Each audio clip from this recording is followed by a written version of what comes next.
Ladies and gentlemen, boys and girls, children of all ages, welcome to another episode of The Truth from the Booth. I am your host, Chris Figueroa, also known as DJ Prophet, and some of y'all may know me as Coach Fig, but I am here with one of my favorite, not only DJs, but people in this industry that I've known a long time.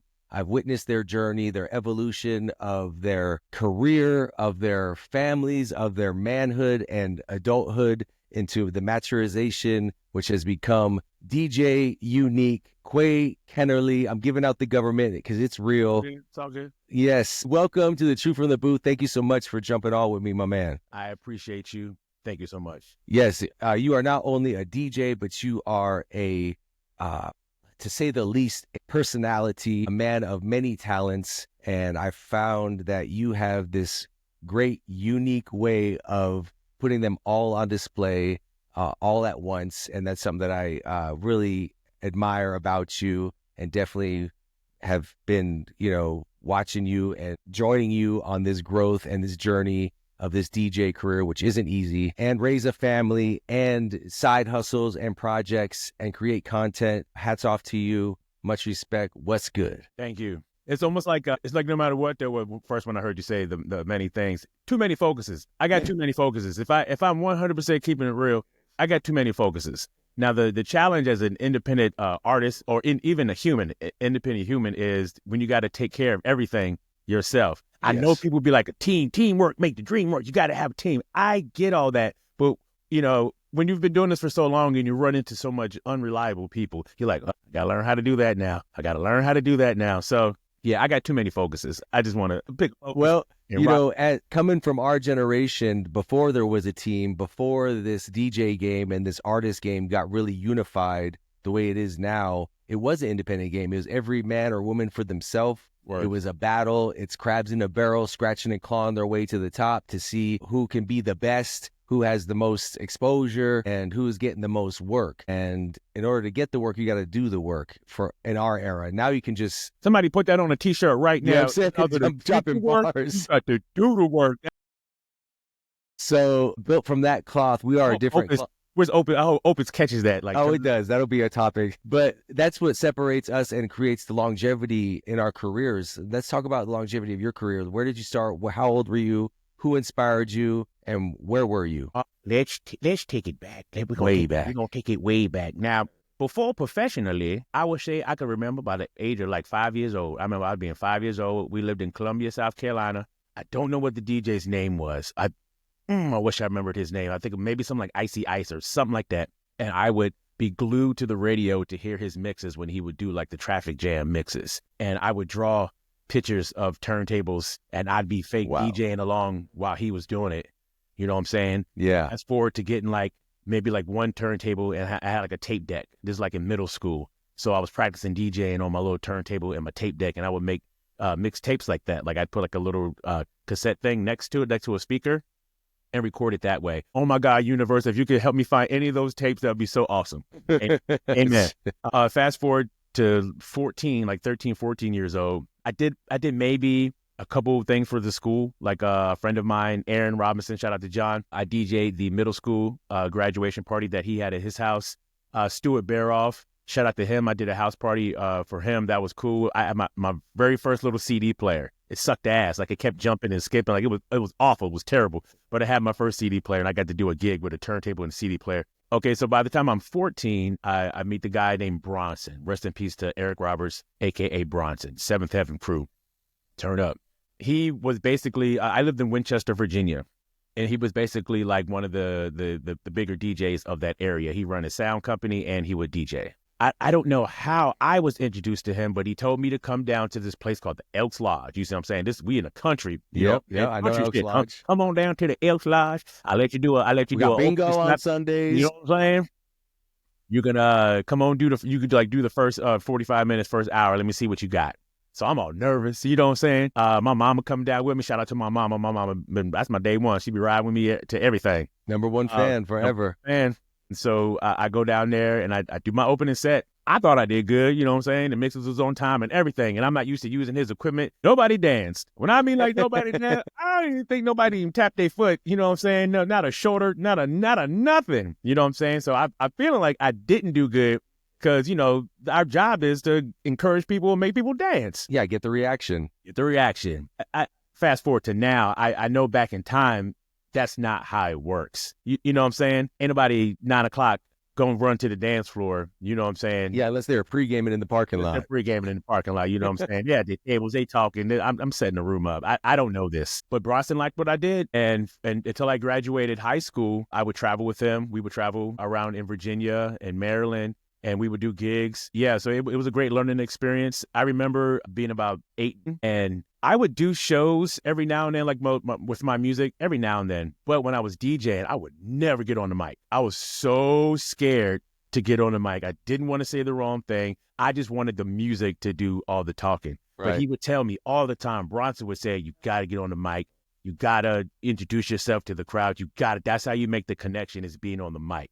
Technically, rest in peace, Bronson wasn't the most sound DJ, technically. But what he knew was he knew what to say, and he knew what record to play at that time that it needed to be played. Yes. That's where he was a genius. So that's what I learned from him is mic work and timing. But shout out to Bronson, 7FM, the crew. Man, you and I would say, run and tell that like you tell everything else. Turn up.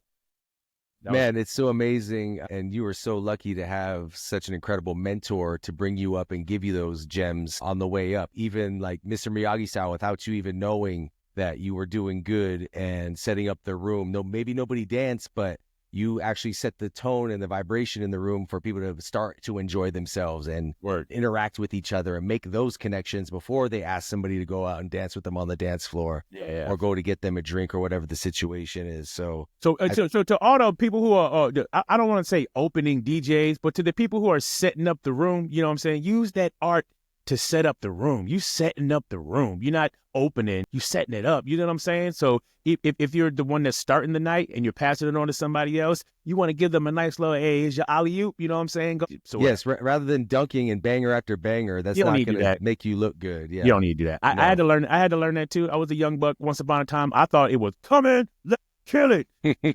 Nah, son. You can even kill it though. You can kill it in a sense of setting it up. Yeah, low key killing it. Low key kill. You can low key. I like that. Put that. Yeah, it's got it. Low key killing it. You got a low key kill. You see what I'm saying? And there's a art to low key killing. Cause this is what I do. Let me. I'm gonna send this shout out to the fellas. I'm there all night helping you. Straight up, we are the ultimate wingman. We're the biggest wingman in the building. So work with me. You see what I'm saying? Don't work against me. I don't need no long faces or anything trying to complain. You think you don't know what's going on. I'm setting it up to get the women. You see what I'm saying? That's right. Trust us. I can't do it. You do it. I'm living vicariously. That's what I was going to say. I live vicariously through all these dudes hollering at these women. Come on, man. Look at this record right here. Wow, right. Listen to these words. I'm giving you lines. I'm giving you bars right now. Everything. Look how she popping it. Go pop it with her. What you standing there for? Yeah, it's fellas. All right. So we made it through Virginia. How did you get to Los Angeles, and when did that happen? That happened way back in the day, back in 98. I graduated high school.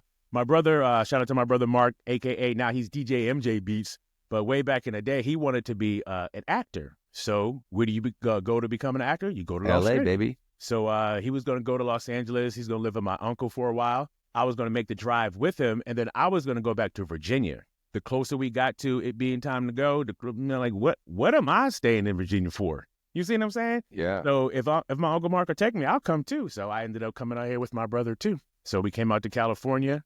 Came out to California, straight to Los Angeles, straight to Hollywood? Straight to Hollywood. Well, not to Hollywood. We went to Northridge. Northridge. Okay, yeah, sir. In Cali. In Cali. Up north a little bit from L.A. Yep. But we came, excuse me. Yeah, so it came out here. Now, disclaimer, I don't have regrets. I'll say that. That's my disclaimer. But if I could have did it over again, you see what I'm saying? Yes.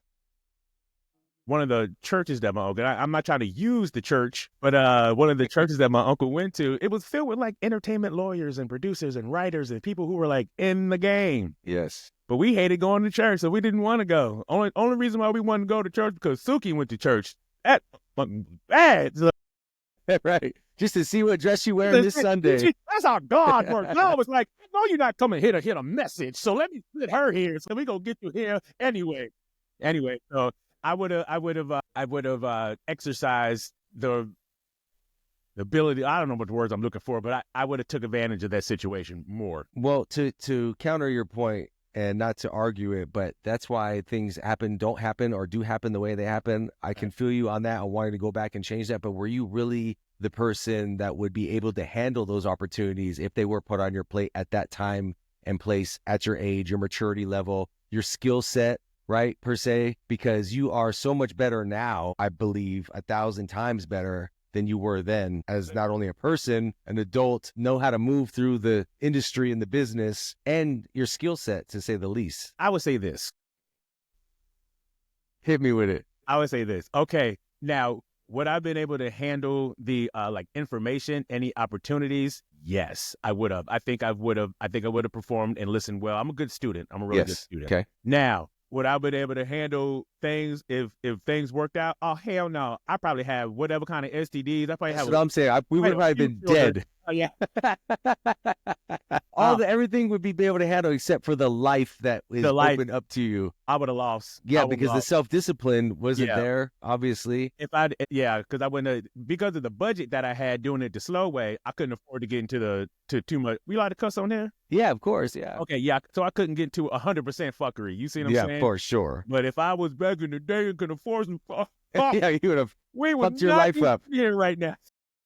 Is that we would not be having this conversation. Not at all. It'd be a much different conversation. Yeah. So, yeah. Oh, man. Well, we've been talking about the come up to LA, and how did you? Well, I believe I first met you was through the Club Bullies situation. Check 1 2 actually. Were you DJing for Check 1 2? Because I met you through Paris and Terry as well. Well, I met you before they even started that. Okay. So I met you nightlife in the clubs. Out and about. Out and about. One thing I kind of tripped up on a little bit is when I first came to California, I was like, I like DJing. I would still go buy records and I would just DJ in my room. That's what I would do. And I was like, I came out here to be a rapper. I'm gonna rap. You know. Okay. I'm a toodaloo. So I didn't pursue DJing. That's why you do that? Like you've already been doing this for like 10 years before you even came out here. Why would you? Yeah. But anyway, so yeah, because you could. I mean, that's a basic source of income. You know what I'm saying? That could afford you to invest in your MC and your studio time and all that. But once again, was it meant to be? As a rapper, then you've been living out your fantasy lifestyle and possibly in some trouble. But as a DJ, I would have had a better foundation if I would have started when I first got here, because that's when everybody was young. By the time I started DJing again, I'm already like 26, 25, 26, and everybody's a little bit already established. Yeah, like I hear you. A lot of us graduated high school and all stuff at around the same time. So yeah, I'd have been a lot more established if I would have focused on DJing when I got here instead of not doing it. But it's all good. Hey, you're here now, and I think all things are divine timing. Work. You know, we look back and it's easier to connect the dots in reverse. You can't do it forward. Word. And with the relationships that you built and the foundation of your integrity and your skill set and your energy, I think is all blossoming at the perfect time. I mean, I've known you this long, and I think that you're kind of like still rising in your trajectory of all that you can be. I think you are all that you can be. You just need maybe a little bit more of the those church network groups to get you in front of the right people to put you where you need to be. And that's, on the entertainment level. But you also do it yourself with the streaming, and you're doing it independently, which is also massively respectable because it takes a little bit longer, but you don't have to play yourself in becoming and achieving your dream. I think a lot of people sacrifice a little bit of who they are to play it safe in order to appease the people that make things happen. But you've done it independently with the Twitch streaming, with the TikTok, and what other streaming platforms are you on? You're on BOGO. What was it? It used to be Bigo. Bigo, right, which was huge for you for a minute. Yeah, that was okay. So all that started during the pandemic, and it all started because what he's talking about is the hot lunch, doing the hot lunch. Hot lunch, right? Sidebar, real quick. That's why you're a good coach. You see what I'm saying? That's right. Man, this is how you talk to your players, and it is that's. I'm like. Sitting up more straight, like So, but doing hot lunch just started as an hour show that I did on Facebook for my mama. You know what I'm saying? It was pandemic. Everybody was inside, so you know what I'm saying. And then it went from that to shout out to my homegirl Lydia was like, you making money doing that? And I was like, no, I'm rocking for my mama. Like, you know what I'm saying? She's like, you want to make some money? And I was like, I like making money. So then went over to Bigo, tried that platform out for about a couple years. It was cool, but it was a ceiling on that one that I saw because then nobody didn't really know what that app was. Right. It was only B-goers, only other people that were maybe industry or streamers, right? Yeah. And then I saw a lot of toxicity on that platform too. So I started to moonwalk and do the Homer. I did the Homer. Yeah, into the bushes. Yeah, I was like, oh, I'm good. So then I did Twitch. I don't know why. I don't know what it is about Twitch. I could never get my Twitch popping. You see what I'm saying? I don't know what is the time of day that I was doing it or whatever, but it never really got that. I feel you. I was the same way. I think it's more of the time you put in rather than streaming. Like you have to go to other people's shows and have them shout you out and like get the cosign from their followers and then you have to set up like a network of raid trains to where they automatically raid you with all the people they were streaming with. It's kind of like a big cosign coattailing thing, which I wasn't really into because I'm not into that. I'm so want to DIY, you know? Word. So it's tough. But if you... And no excuses, but I didn't really have the time because I need my ears. Like, you know what I'm saying? I'm always doing something with my ears. So I can't loan my ears out to too many things. That's why I can't join a lot of streams or watch a lot of stuff because my ears are busy. Same. But whatever. So my brother started popping on TikTok. He posts a lot of fun videos and stuff, and he was live streaming. I was like, oh, that looks cool. I was like, how is TikTok? And he was like, it's pretty cool. So I went over there. I joined TikTok. The growth was pretty fast. I think you have to have like 1,000 people to go live. He basically got me my 1,000 because he already had like 30,000 or whatever, 30 or 40,000. So he got me my first 1,000 pretty easily, just saying, hey, go follow my brother. Nice. And then it grew pretty good for a while. I'm like stuck in a 32K box right now, but I really haven't put a lot of focus in. We need more followers. Like, you know what I'm saying? I really like the foundation of people that come. It's the first time I really felt like I had a fan base. You see what I'm saying? Like people that's like that check for, yo, you got music, or yo, you got mixes, or yo, you got merch. Like people like look for it instead of me like telling them, because I feel like most of the people that we know are artists, and it's not that artists don't support artists, but we all kind of doing the same thing. We're all in the same struggle, so it's hard to really put forth the effort to support someone when we can barely support ourselves. So that's why it's important to have a fan base. So and this is the first time probably almost ever in life that I feel like I have one of those, and shout out to the Lunch Bunch crew. It's dope. Man, that's a beautiful thing, and that's what creates more longevity for you as well, having a solid fan base and having your time be of more quality, because you can stream and people are going to show up, and then when you hit the streets, they're going to show up too, because hopefully that demographic is everywhere, and you see where they're at, and you go book shows to where your fan base is. Word. And people show up, buy your merch, and that's the artist life. And I think that the online thing is amazing and perfect timing, because now you can afford to make your own merch, right? What would you do with this fan base if you had it at 17, 18 years old?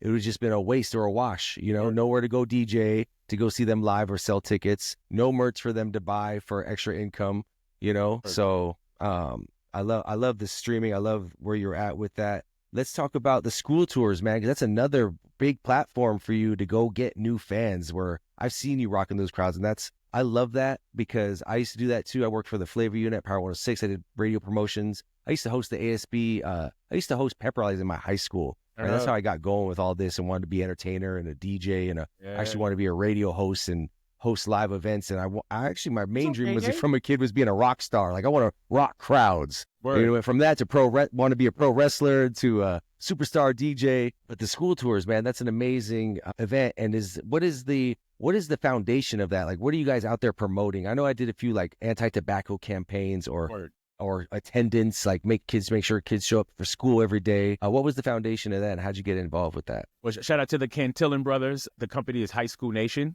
Yes. So back in the day, I used to DJ for this group called Blush. There was this Pan-Asian group of 5 Asian girls, and they needed a DJ. So, shout out to Sasha and Carolina too. I'm gonna go all like this, but shout out to Sasha and Carolina too, because this is at the same time that the floor was going on too. Woo, the floor!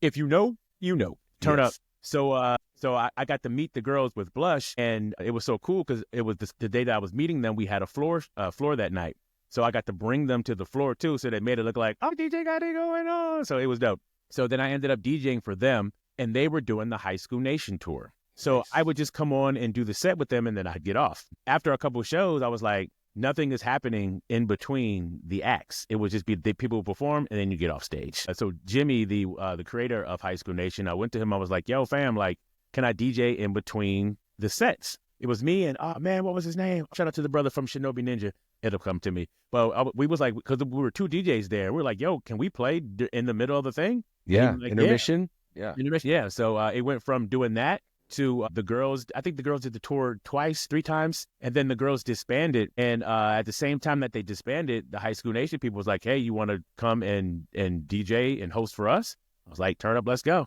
So when I first started doing it with them, it was very art driven in a sense of we would go to the schools, we would do the festival like performances, and then we would donate musical supplies and art supplies and stuff like that. Very cool. To schools to keep the arts alive. Because unfortunately, even at that time, they were cutting a lot of art programs all around the country. And it's like, I don't think people understand how important it is to learn an art, to learn a skill, to like tap into your right side of the brain. You know what I'm saying? Like you need that. Well, I think that us as humans, that is our gift, is that we have the artistic ability to, from our imaginations, we can imagine and create. Word. And taking that away kind of doesn't make us any better than a robot or a kitchen sink, you know?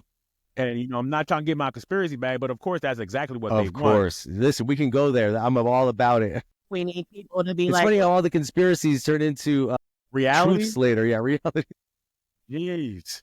So once the girls disbanded, then I came and joined. We did art at first, but then once again the pandemic happened. When we came back, we were doing financial literacy with a company called Step, and then we kind of went back to doing music again, and we were doing the Feel Good Fest, and it was really just about you guys have a good time. I understand it at that age; it's a stressful time for a lot of those young people, and sometimes you just need 2 hours to come outside and turn up. Yeah.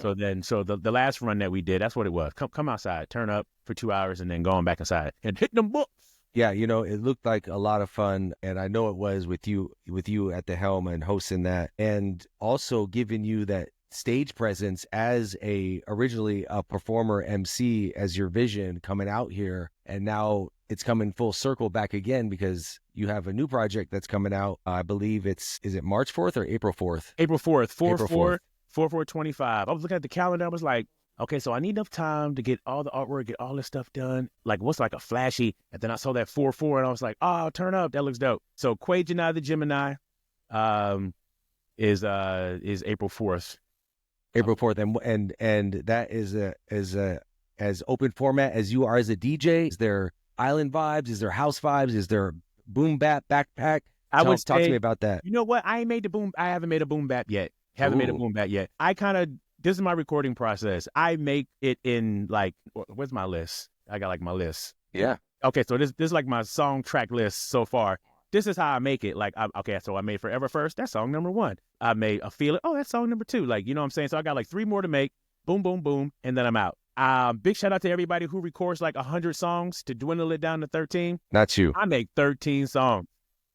But you're all into those 13. All in those 13. And then I work that. But I'm super excited about this because I've learned so much just in life in making music. I've learned a lot. See, one of my Achilles heels is I'm a hermit. Is that the right word? Yeah, I'm a hermit. Is it hermit crab? What's the one? Yep, the hermit that doesn't come out the studio or the house or the. That's me. You know what I'm saying? And I try to get out of that, but I'm so much of a hermit that sometimes I don't have the ability to build with other people the way I want to, because I'm like, as soon as I feel like it's weird, I'm like, I'm the same way. I'm the same way. Every time I go outside, I be outside, I be like, I'm going home. Yeah, this is too much. Or this ain't for me. This ain't for me. There's rarely things that I'll go. Shout out to KG and Ade and Jerry Flores, the Utopia family. I feel comfortable there. I get inspired when I go there. But outside of that, you know what I'm saying? I got to make myself go to places and be outside because I'm looking for my vibe. Yeah. Because I'm the same way. Coming out of the pandemic, like starting to DJ outside again, it was weird. Because when I'm at home or when I'm, DJing on the live stream, I play whatever I want. And it's like, y'all join me because this is the journey that we're going on. It's a little bit different when you're out in public and here comes everybody else with their, hey, maybe this should be happening. I'm like, Right, with their playlist from their live stream yeah, from while during the pandemic. yeah. And, Yeah. is it PSA? This is my PSA. But one of my most annoying things is when anybody comes up to the DJ booth or anything and do this. Well, mine is this. Mine is this. Oh, the phone? Yeah. My God, I think that is so rude, Yes. pretentious, and Yes. disrespectful. It's disrespectful. Like, I'm a human being. Yeah. Put Oh. your fucking phone down.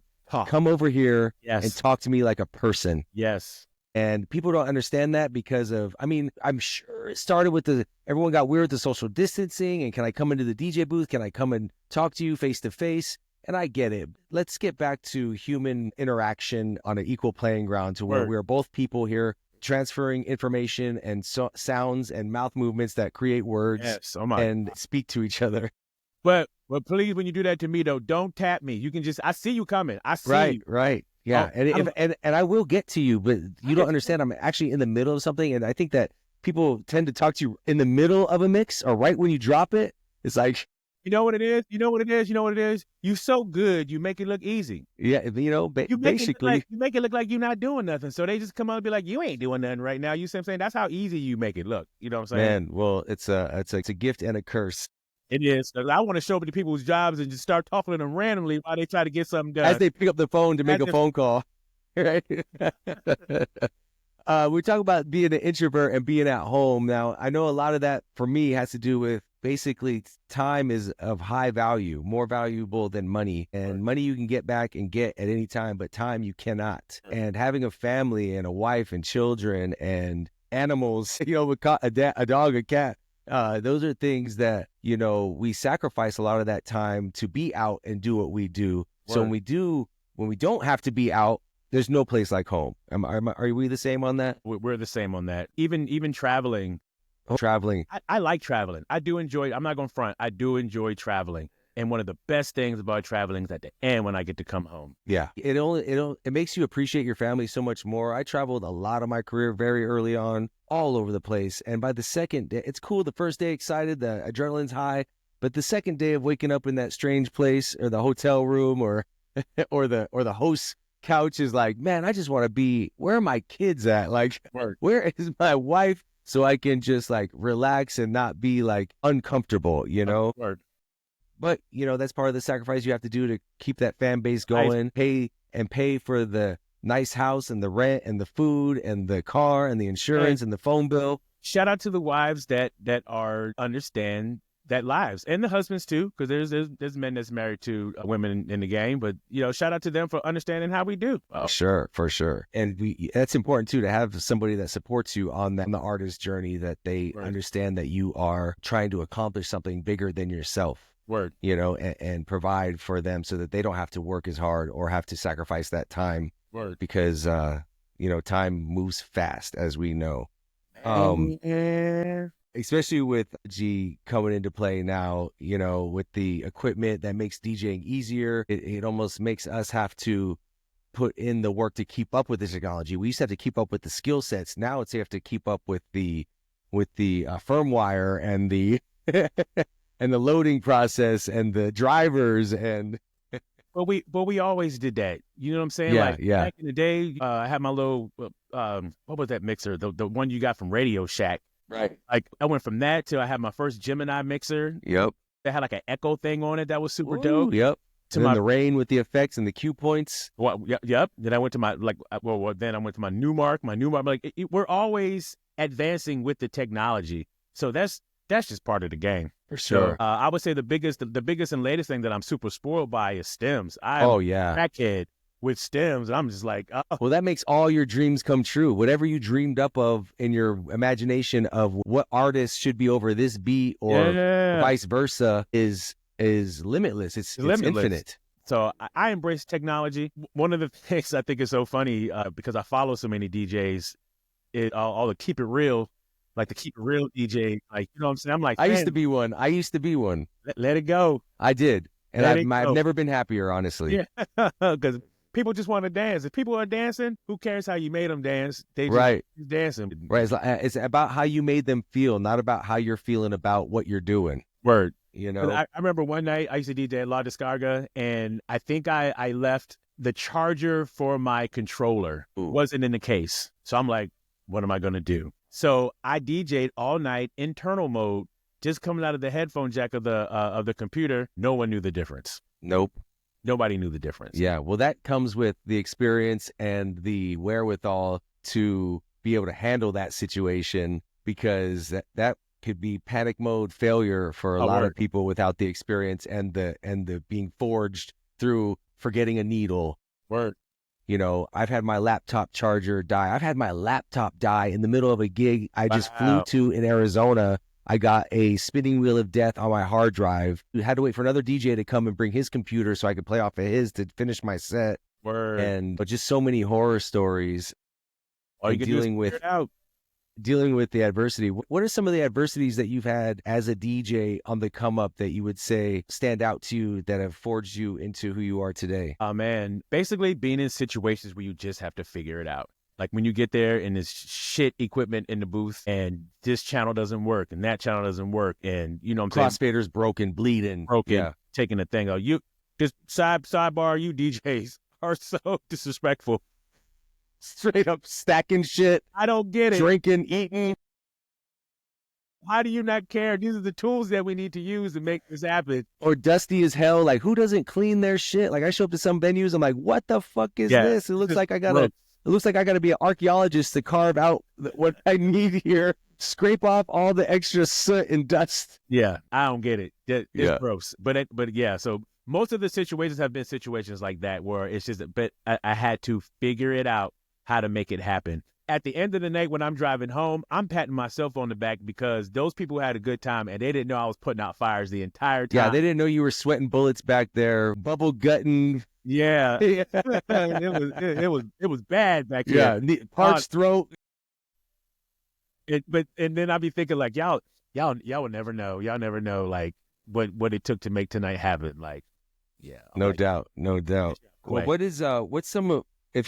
there's a whole new generation of DJs that's become more available and it's easier and more convenient to pick up and start and get out there easily without much experience. Like you talked about, you had to roll around with a mentor and learn the timing off a tape deck to a CD player, probably a Discman. That's what I started on too. A Discman, 2 turntables, and a tape deck. Word. Right? What advice would you have for the new generation that is coming up that it may be, from what I've seen, is a little bit arrogant in their lack of respect for where the game came from? A lot of new DJs ask, who's your favorite DJ? Like, me. Like, no. No. That's not the answer to the question. If they were like 30 and it's like, what, fam? But if they young, you know what I'm saying? We was all young guns. You know what I'm saying? Like, I'm the man. You get out of the I'm the man phase the older you get. For sure. You know what I'm saying? That's when it turns into more like we the men. You know what I'm saying? Yeah, the ego kind of deflates, or not deflates, but you get beyond, you defeat your ego. Actually, it's a challenge that you have to beat. You have to take on. Yeah. So for a lot of the younger guys, I don't blame them. Be hungry, young tiger. Like, that's how you was raised. That's what you think you need to do. But when you're ready to like chill and have a conversation and learn from the OGs, then we waiting for you, and we'll share as much information as we can. Yeah, I find that later on in my career, I'm finding myself wanting to give more than I'm taking from the game.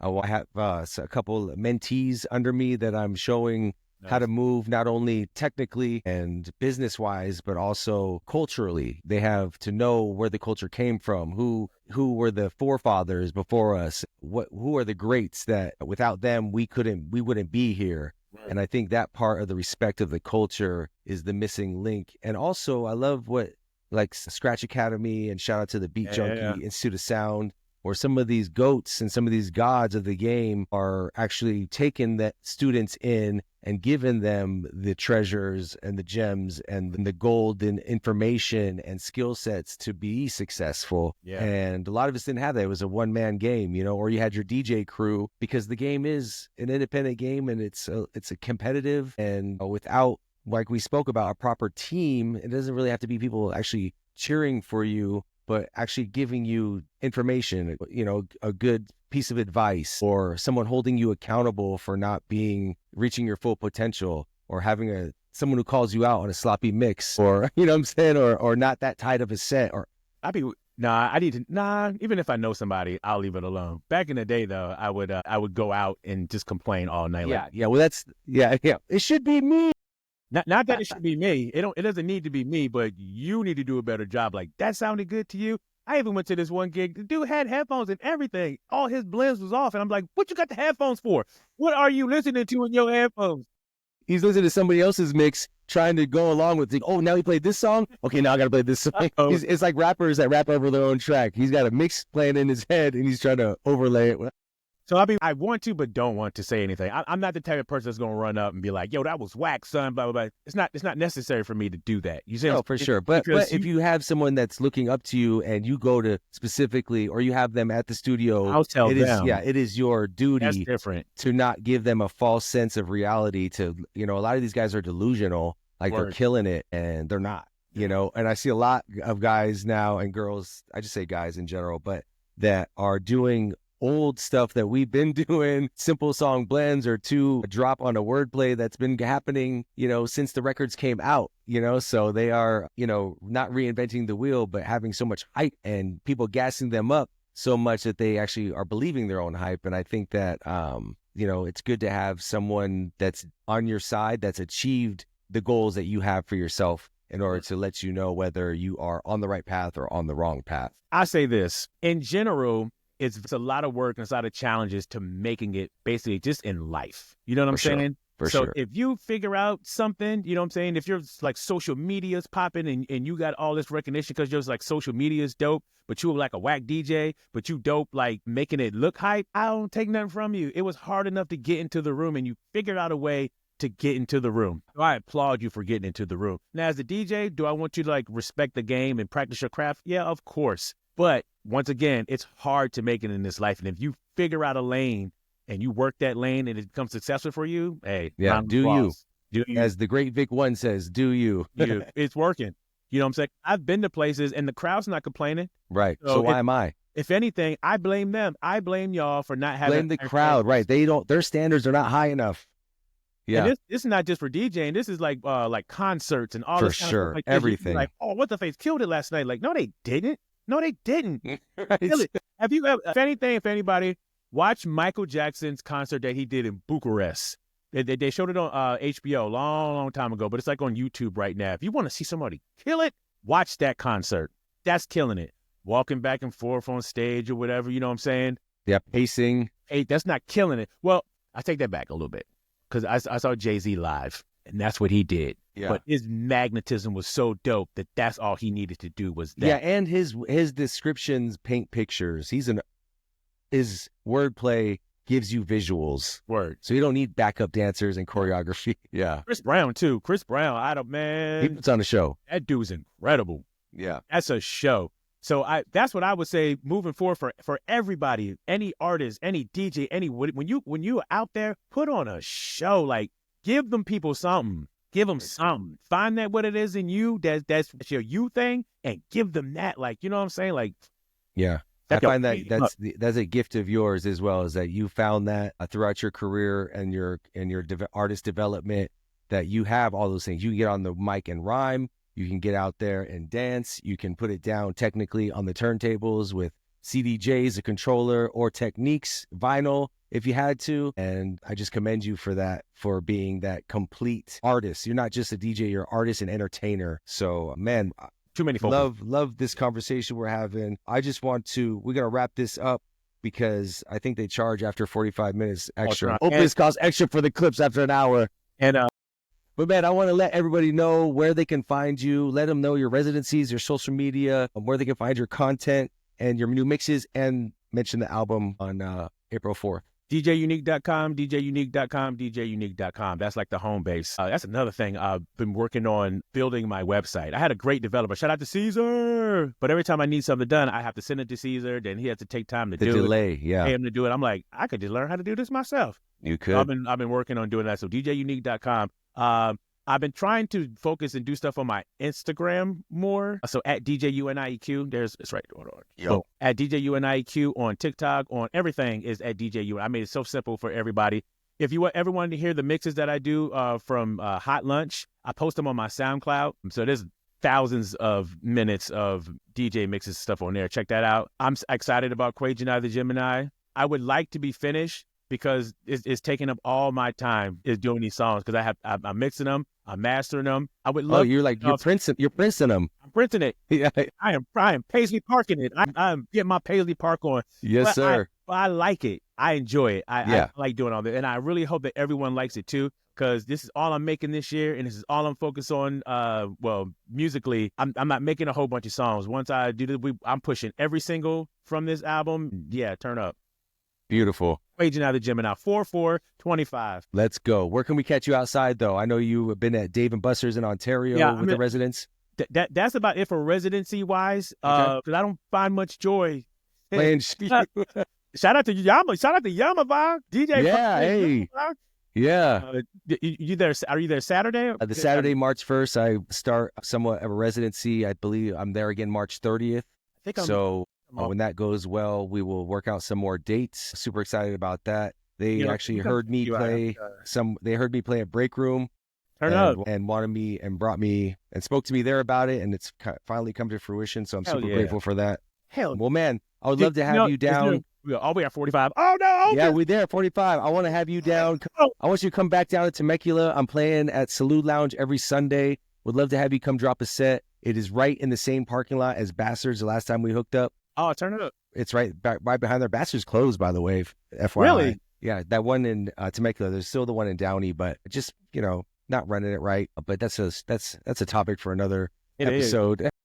People are different. Also, I think people. It is. But people are different. Like when y'all do events, do them differently. Like, you know what I'm saying? You can't do what we did in the early 2000s or the 90s. You can't do that no more. You need to really focus and think about what your building or what your facility is going to offer to people to make them come outside. Right. What is it? Is a whole? They have to have an experience. It's not just about sitting at the bar drinking and getting your grind on. No, make something new. You got to make something new. I got some ideas if y'all want to hit me up too. I'll let you know. We're going to charge extra for that, and if we let you know, we'll send you the invoice. Well, you and I are going to link up very soon, my friend.